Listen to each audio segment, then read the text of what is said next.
Hey folks, back with another video. Let's dive into what stories got my attention.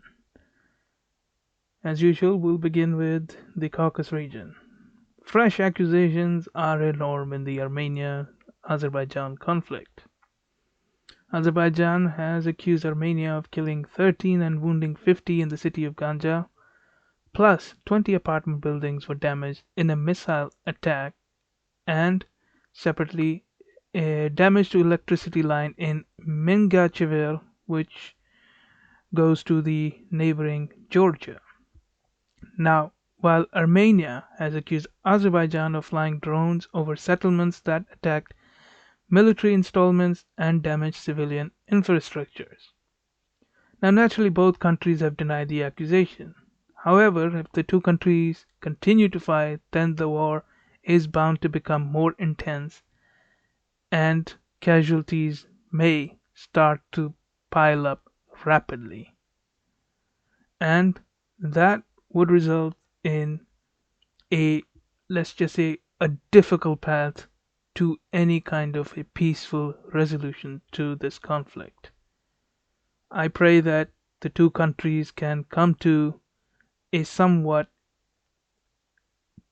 any kind of let's just hopefully any kind of solution to this problem before it gets really out of hand and spreads into the region broadly.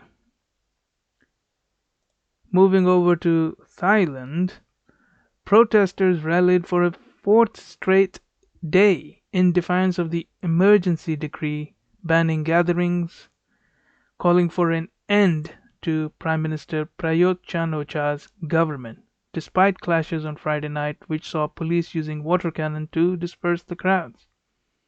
Now, authorities shut much of the city's transport system on Saturday afternoon in a bid to thwart protesters, but the protesters gathered wherever they could.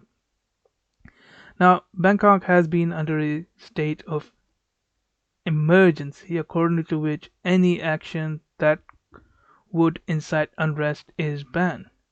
And so, publication of news and electronic information with messages that could instill fear among the public, intentionally distort facts, or cause misunderstanding that would affect the national security or peace and order is also prohibited. Now, these actions will work for the short term, but these actions usually backfire in the long run as the protesters gain momentum, and with these kind of harsh government reactions, they can use that to attract more support amongst the populace. Let's just hope a peaceful resolution can come about before any kind of chaos comes over.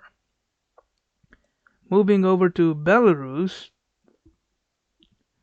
now let's see for a report on the latest developments in the protests. It seems women and students who turned out en masse in protest at the Belarusian President Alexander Lukashenko on Saturday were being whisked away by masked security forces or detained by police. Now, videos on Telegram Messenger app showed peaceful demonstrators being grabbed and taken away from the protest, while the Vyasna human rights group said that at least 15 people have been detained. Now, Lukashenko supporters also staged demonstrations on Saturday, which, unlike the opposition rallies, are allowed by the Minsk government. However, it is only a matter of time before some kind of crack appears where there will be, let's just say, no return to normalcy. Hopefully, Belarus can manage their internal politics without causing much harm. Moving over to the Middle East, there seems to be more clarity coming out on the Bahrain-Israel future. While the Israeli delegation is set to fly a first non-stop flight to Bahrain, which is historical nonetheless. Now, according to Walla News site, they reported Friday that the kingdom preferring to sign a joint communique on establishing peaceful and diplomatic relations. and stopping short of the full normalization agreement signed between Israel and the UAE. Now, the Bahrainis want to move forward more cautiously than the UAE due to some domestic opposition to the move. However, I still welcome this move, and it is natural that different countries will choose different kinds of deals that suit their domestic concerns.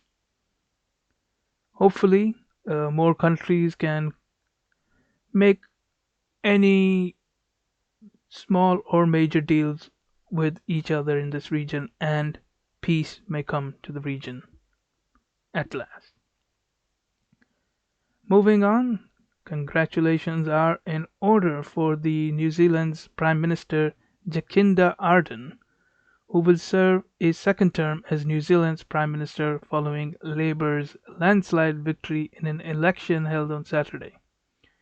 Now, as of yet, I could not find the exact results. However, Judith Collins, leader of the centre-right National Party, congratulated Miss Ardern on a quote great result.